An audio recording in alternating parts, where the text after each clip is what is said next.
Hello les bichons, on se retrouve aujourd'hui avec une nouvelle vidéo de recettes faciles et rapides et c'est un banana bread recette que je fais très souvent. Et pour ce faire, je me suis inspirée de la recette de Ludo Pastrifric, vous aurez tous les détails en barre d'infos. Et bien sûr, je l'ai agrémentée avec mes ingrédients. Si vous voulez savoir comment on réalise cette recette hyper facile, c'est parti. Donc vous aurez besoin de 200 g de farine, 100 g de beurre, 75 g de sucre, mais j'en mets toujours un peu moins, 2 œufs, de la levure chimique, et bien sûr des bananes bien mûres, moi j'en ai mis 3. Je commence par faire fondre le beurre au micro-ondes parce que ça va 2 fois plus vite tout simplement. Et ensuite je le mets de côté puisqu'il ne faut pas que le beurre soit chaud, sinon ça risque de faire cuire les œufs par exemple. Donc il faut quand même qu'il soit bien froid. Ensuite je viens peler et écraser les bananes, donc bien mûres.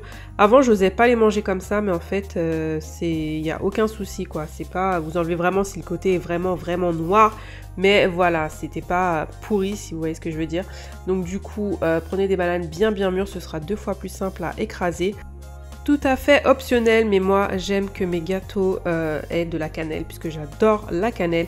Donc je viens saupoudrer généreusement les bananes de cannelle et je continue d'écraser pour bien que la cannelle s'incorpore dans le mélange.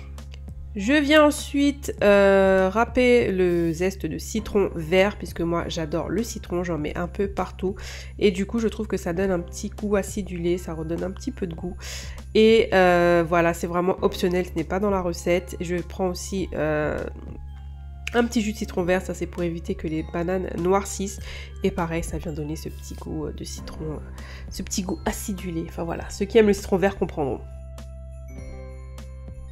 On vient donc mélanger le tout, écraser pour que les bananes soient le plus écrasées possible, vraiment comme une purée.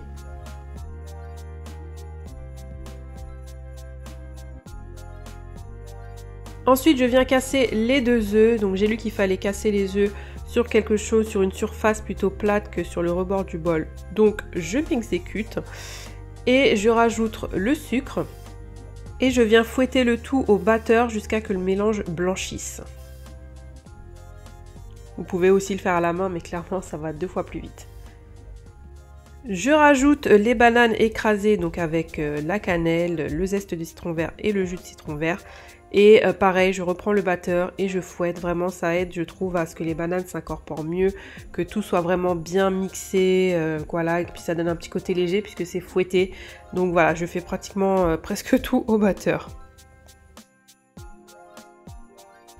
Ensuite, je rajoute la farine, donc je le fais en 2 fois ou 3 fois, ça dépend là de la quantité de farine, là 200 g, vous pouvez le faire en 2 fois.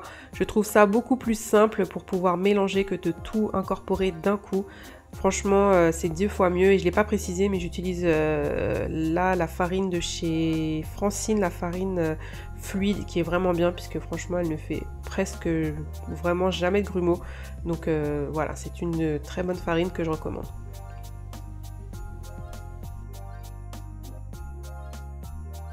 J'avais oublié de mettre la levure dans la farine, donc je viens la rajouter de suite et je rajoute également une pincée de sel. Et je mélange le tout à la maryse.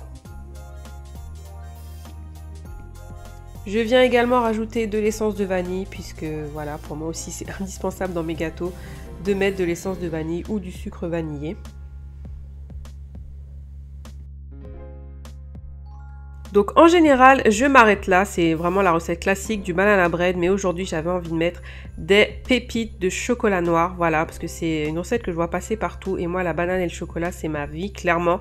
Donc du coup j'ai décidé d'en rajouter et voilà, j'ai pas mis tout le paquet mais j'en ai rajouté encore un peu, mais pensez à en garder en fait, tout simplement pour venir faire de la déco après, donc gardez toujours des ingrédients sous le coude pour la déco.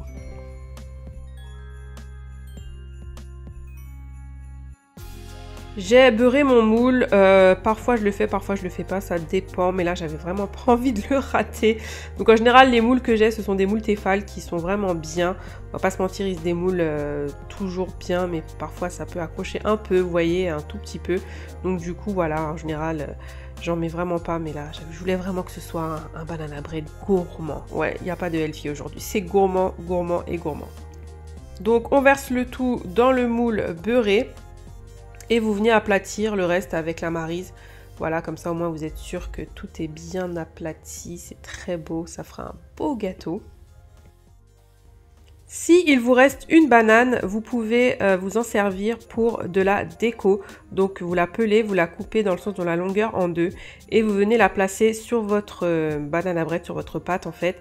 Et du coup ce sera vraiment pour le visuel mais ça fera super joli.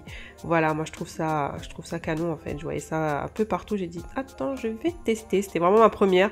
Bon après la banane étant très très mûre du coup c'était un peu galère.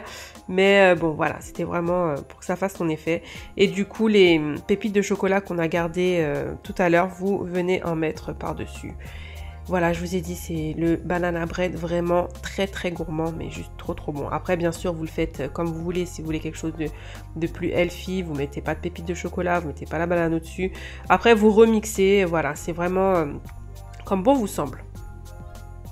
Ensuite, vous enfournez votre banana bread à 180 degrés et selon votre four, plus ou moins 30 ou 40-45 minutes. Voilà, moi j'ai un four qui va très vite, donc en une demi-heure c'est cuit. Mais voilà, vous prenez toujours le temps de prendre soit un cure-dent ou la pointe d'un couteau pour vérifier si l'intérieur est cuit. Et voilà, il est pas trop beau ce banana bread et franchement c'est super facile à faire. C'est vraiment une recette anti-gaspi que j'adore. Si vous avez aimé cette vidéo et que vous voulez d'autres recettes, n'hésitez pas à liker, n'hésitez pas à partager. Et on se retrouve bientôt pour une nouvelle recette. Bisous mes bichons!